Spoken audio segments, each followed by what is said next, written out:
తప్పం మడమ తిప్పము కాంగ్రెస్ పార్టీ ఏదైనా చెబితే 100% అమలు చేస్తుంది అని 2009లో మన్మోహన్ సింగ్ గారు ఏ విధంగా అయితే రుణమాఫీ చేసి చూపించిండో ఈనాడు దేశంలోనే ఆదర్శం. కొంతమంది ఎక్కడెక్కడి నుంచో వచ్చి ఒక ఆయన గుజరాత్ మోడల్ అంటాడు, ఇంకొక ఆయన ఇంకేదో మోడల్ అంటాడు. ఇవాళ ఈ దేశంలో ఉండే కోట్లాది మంది రైతులకు రాజకీయ పార్టీలకు తెలంగాణ మోడల్ ఆదర్శంగా నిలబడబోతుంది.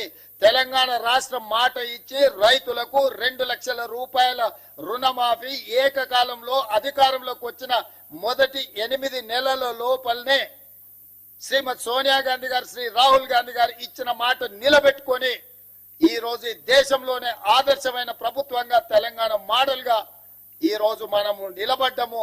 వ్యవసాయం దండుగా కాదు, వ్యవసాయం పండుగని నిరూపించినాం. రైతుల కోసమే ఈ ప్రభుత్వం ఉన్నది. రైతును రాజును చేయడమే ఈ ప్రభుత్వం యొక్క లక్ష్యం. ఇది ప్రజా ప్రభుత్వం అని చెప్పి ఈనాడు మనం నిరూపించుకున్నాం. ఇవాళ దేశంలోనే మనం తలెత్తుకునే విధంగా ఈ కార్యక్రమం ఉండబోతుంది. మీ అందరి సహకారం ఉండాలి. ఆనాడు సవాళ్లు విసిరిన వాళ్ళకి నా విజ్ఞప్తి ఒక్కటే, మిమ్మల్ని రాజీనామా చేయమని మేము అడగం. ఎందుకంటే మీరు ఎట్లాగూ పారిపోతారు మాకు తెలుసు. కాకపోతే ఇప్పటికైనా కాంగ్రెస్ మాట ఇస్తే మాట నిలబెట్టుకుంటది. సోనియా గాంధీ గారు, రాహుల్ గాంధీ గారు మాట ఇస్తే అది శిలాశాసనం.